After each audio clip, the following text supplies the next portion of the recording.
આપણી અંદર પૂરેપૂરો તમે બધું કરી શકશો. જો રાષ્ટ્ર નહીં બચાવી શકો તો શું થશે? રાષ્ટ્ર બચાવો તો શું કરવું? કે ધર્મ ક્યારે બચે? કે આપણી અંદર એકતા આવે. પાંચ જ હોય પણ હારા હોય તો કૃષ્ણ જેવા લાગીએ. પણ જે વડીલો હામાં બરબરિયા કરતા હોય, આ દુર્યોધન કર્યું હું? રાજા ધૂતરાષ્ટ્ર મજબૂર કરી દીધો, તો તમે કયો એમ, તો તમે કયો એમ. દુર્યોધને જેને સેવાડાના નાના માણસ કે આવી વ્યક્તિ સાથે આખા ભીષ્મ જેવા ન બોલી શકે, ત્યારે કૃષ્ણ કહેતો હોય, એને તો બહુ અલગ શબ્દ વાપર્યો છે કે હે અર્જુન, આના વિનાશ માટે હું જન્મ લેતો હોઉં છું. પરિત્રાણાય સાધુનામ, આ સંતોનો અને આવા વડીલોના પરિત્રાણ કરવા માટે હું આવતો હોઉં છું. વિનાશાયચ દુષ્કૃતામ, અને પછી જ્યારે એની રીતે જ થઈ જતું હોય છે, એમાં કોઈ જાતનું આયોજન ન હોય, પણ ભગવાન ભેગો હોય ત્યારે આ બધું થાય. તો યુવાન મિત્રોને એટલું જ કહું, આપણા વડીલો રાજી રહે, આપણે જેનું ઓઢણું ઓઢીને બેઠા છીએ એ રાજી રહે, એવું આપણે જીવન જીવીએ. અને આવા ધર્મના કાર્યો, રાષ્ટ્રના કાર્યો અને આવા સમાજના કાર્યો, શરૂઆત તો સમાજથી થાય ને. આવી રીતે ભેગા બેહતા થઈ જાય મારા બાપ, તો જેનું અન્ન ભેગું એનું મન ભેગું, અને આવા વડીલોના સાયો મળ્યો હોય, અને ત્યારે આવો રૂડો અવસર હોય. નહીં છેલ્લે એક વાત કહી ને તમે એમ થાય કે માયાભાઈ પાછું એનો મૂળ તો પ્રોગ્રામનું કાંઈ કીધું નહીં. એક દીકરી હારે જાતી હતી, હું આમ બધે ફરું ને બધું જોતો. આ એક હમણાં કોઈક નવું લાવ્યા, હલ્દી રસમ. એ પીઠી હોય ડોહી, હલ્દી રસમના દીકરા થાય.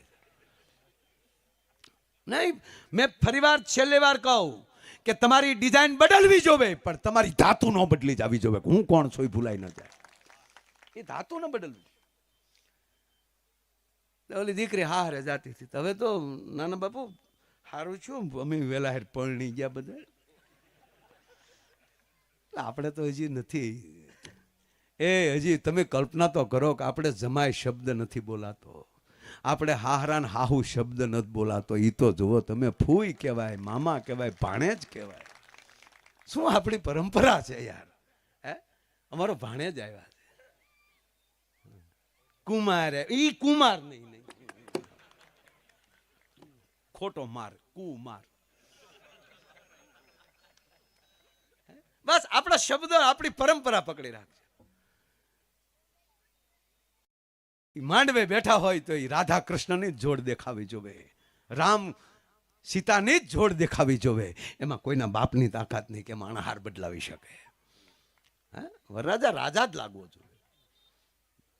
આ ફેરા પૂરા થયા ને વિદાય આવ્યું, તે કન્યા બાવડું પકડીને જાતી.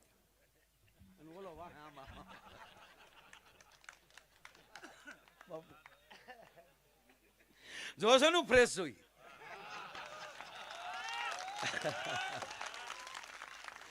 કારણ કે હું ગીતાને માનું છું, ભગવાનને માનું છું. જે અર્જુન, જે થઈ રહ્યું છે એ બરાબર થઈ રહ્યું છે, અને જે થયું એ પણ બરાબર થયું છે, અને જે થશે એ પણ બરાબર થશે. બસ આ દ્વારકાધીશ કહે છે, હું નહીં.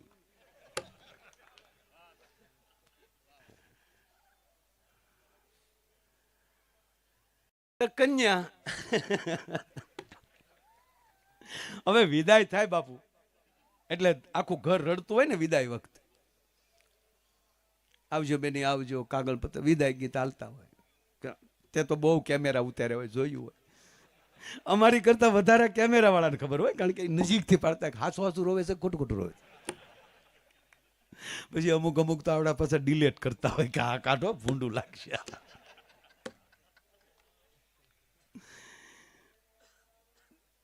તો બેનપણીઓ રડતી હતી, એની સગી બહેનો રડતી હતી, પરિવાર રડતો હતો. ને આ તો ગાડીએ પોગી ગયેલા. તો વરરાજો બે હામું જોવે. આ કન્યા નહોતી રોતી, બોલો. કન્યા તો મજબૂતાઈથી બાવડું પકડીને હાલી જતી હતી. તો ઓલો બિચારો ઢગેશ, એને થયું કે આ કેમ નથી રોતી એમ. તે વરરાજાને વહેમ આવ્યો કે મને એટલો બધો સારો લાગ્યો હશે ને, એટલે થયું કે ઘરના ભલે રડે પણ આવો વરરાજો મળ્યો તો થોડું રડવાનું હોય. અને આ વરરાજાને અમુકને આમ ખોટે ખોટી હવા આવી જાય કે હું વરરાજો હારો છું એટલે. રહેવા દે, હજી આ નથી કાંઈ ખુલ્યું. ઘરે આવશે તો ખબર પડશે.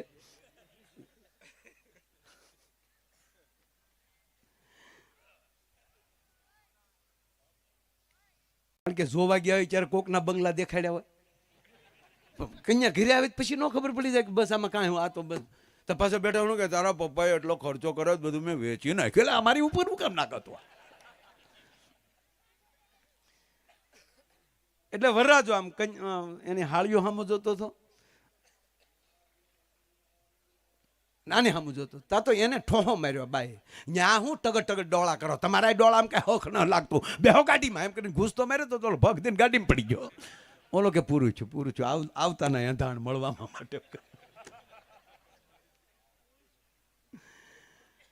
અન કન્યા પાછી ફર્યો અને મળી એના પરિવારના ગગલાવા, રોવા હું ડોઈશ્યું બેઠ્યું છો, સાન્યું રહ્યો ને રોવા હું બેઠ્યું, હું પહેલી વાર હારે જાઉં છું. પછી ગામને ખબર પડી કે આ એટલે રોવે કે હવે રેજે મારી માં. કહેવાનો મારો અર્થ સંસ્કાર છે એ પાયામાં છે, ગર્ભ સંસ્કાર મૂળ પાયામાં છે. એટલે અમે ભાગવત વાળી વાત કરી કે પેટમાં પોટી સાંભળેલી રામ લક્ષ્મણની વાત, અને કાત કહું તો ગર્ભ સંસ્કાર અદ્ભુત કામ કરે છે. પાયામાં ગર્ભ સંસ્કાર. છેલ્લી વાત કઈ, નાના બાપુ બેઠા છે, એ આપણા અધ્યક્ષ સ્થાને છે.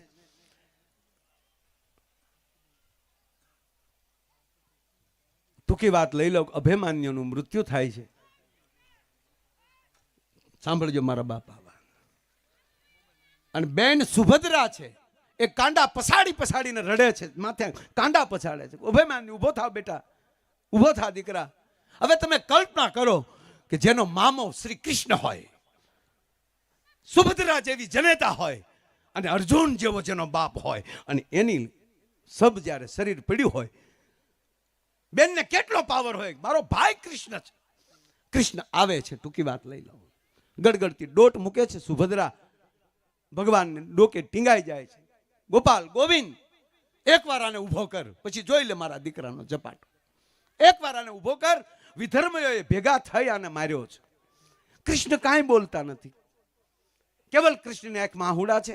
રુદનની પરાકાષ્ઠા થાય છે. બેન છાતીમાં ઢીકા મારે કે ગોવિંદ તને કહું, મારા દીકરાને નીતિ નિયમોને નેવે મૂકીને આ લોકોએ માર્યો છે. ત્યારે ભગવાન કૃષ્ણ બોલે છે એ જ વાત એટલી કે સુભદ્રા સાવધાન, બાવડું પકડીને ઝટકો માર્યો.